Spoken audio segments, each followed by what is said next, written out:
The Defence Council is formed to serve as a consultative body between the defence industry and the Department of Defence.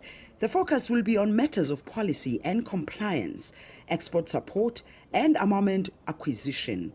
The Council will also focus on training that speaks to challenges of the day, which includes terrorism. Defence Minister Nosiviwe Mapisa-Nqakula says while there is no clear direct threat to this country, the Defence Force still has a commitment to help the neighbours when a need arises. We are part of the global village. We are here in the continent. If there is terrorism in one region, you can't say we will never have terrorism, acts of terror in our region.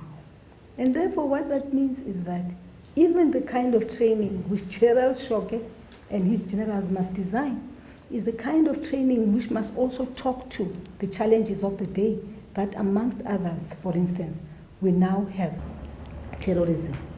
It's not an African phenomenon, it's a global phenomenon. Mapisa-Nqakula told the media that her department continues to ensure that the Defence Force is also completely transformed. Remember, we've gone beyond the integration process. We integrated in 1994.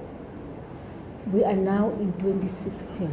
So, having formed the South African National Defence Force from a South African Defence Force which embarked on acts of aggression against its own neighbours, you now have a South African National Defence Force which is for peace, which wherever we are, we deploy because we want to make sure that there is peace and stability in the continent, which is part of the foreign policy objectives of the Republic of South Africa.